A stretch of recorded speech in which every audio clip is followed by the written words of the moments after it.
Beastly Bones, a Jacoby novel by William Ritter. Chapter 1. Follow my lead, Miss Rook, Jacoby said, rapping on the ornately trimmed door to 1206 Campbell Street. Were my employer a standard private investigator, those might have been simple instructions. But in the time I've been his assistant, I've found very little about Jacoby to be standard. Following his lead tends to call for a somewhat flexible relationship with reality. Tall and lanky, Jacoby swam in his long brown coat. It looked like it might have once been an expensive garment, but it was now battered and affixed inside and out with myriad clinking, jingling pockets and pouches, each loaded with trinkets and tools he insisted were essential to his work. Around his neck he had wound a ludicrously long scarf, the ends of which brushed the cobblestones as he walked. On his head, stuffed over a dark mess of wild hair, was the main offender, Jacoby's cap. The knit monstrosity was a patternless composite of uneven stitches and colors. The threads clashed with his scarf. They clashed with his coat. They even clashed with one another. Alone on a hat rack, the thing would have looked mismatched. Jacoby was not an ugly man. He kept himself clean-shaven and always seemed to smell of cloves and cinnamon. In a fine suit and tie he might have been downright attractive to the right sort of girl, but in his preferred garb he looked like an eccentric lunatic.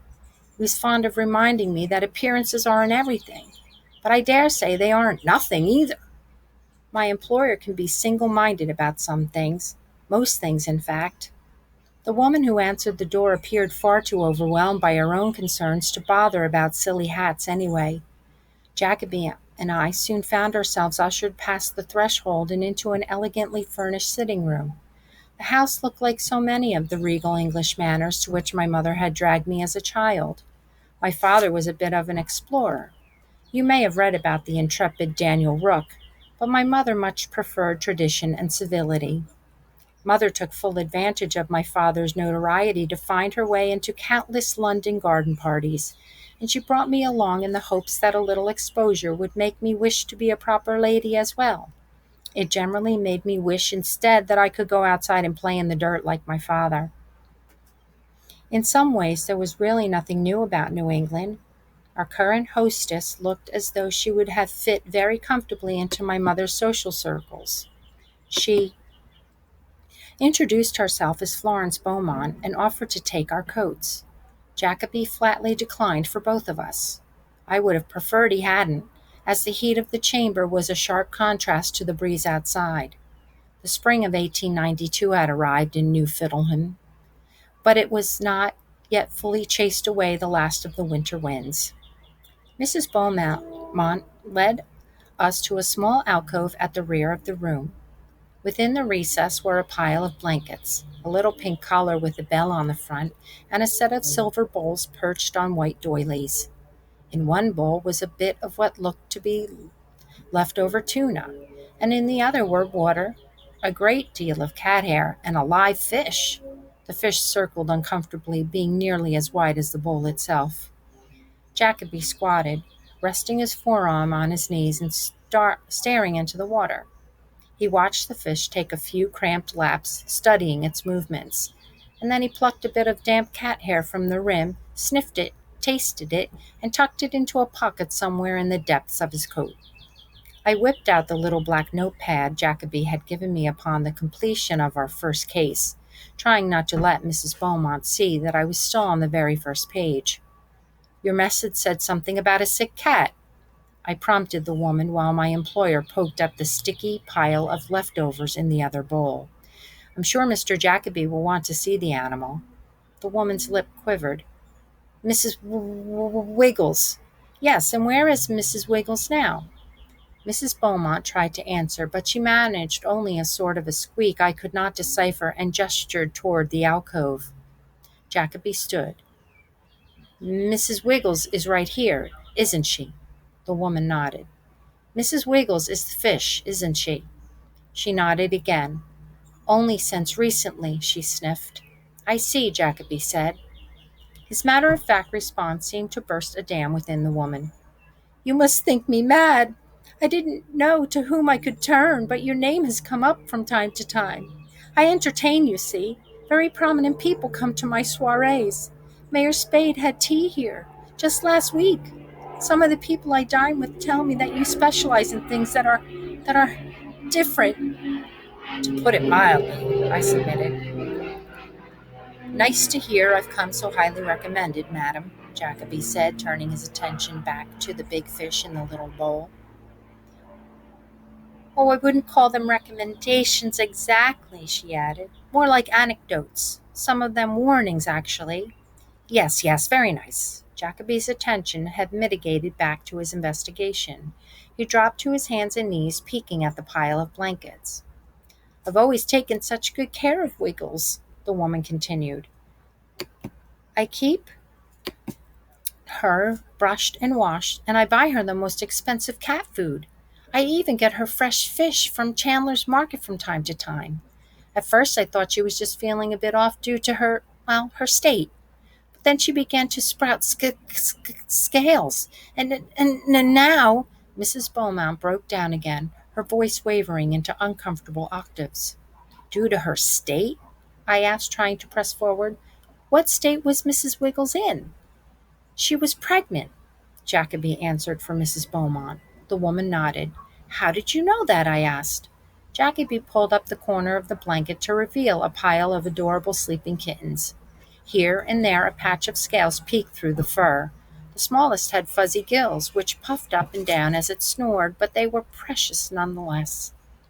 "Do I deduce correctly that, until recently, Mrs. Wiggles has had significantly more freedom to roam about at night?" Jacoby asked. The woman blinked back to self-control. "Yes, yes, that's true. I generally leave the window open at night, and Mrs. Wiggles likes to pop out, but she would always be back home in the morning. I decided it was best to keep her in this past month, at least until she had her litter. It's been freezing cold out anyway. Didn't want the poor thing—" "Yes, yes, that's all very good," Jacoby interrupted. "You mentioned you purchase fish for her from the market occasionally. Is it also correct to assume you have been treating her to such morsels more often of late?" "I just wanted her to be happier, cooped up indoors, like always the same sort of fish." Yes, mackerel from Chandler's Market. Was that wrong?" "On the contrary, Mrs. Beaumont, she corrected quietly. "On the contrary, Mrs. Beaumont, it may have been just the thing. Don't worry, we will see to it the animals receive adequate care." "You're taking the kittens too?" she sniffled. Her eyes welled up and her lip quivered. Jacoby sighed. "Give me just a moment to confer with my esteemed colleague." He gestured me closer as Mrs. Beaumont wrung her hands.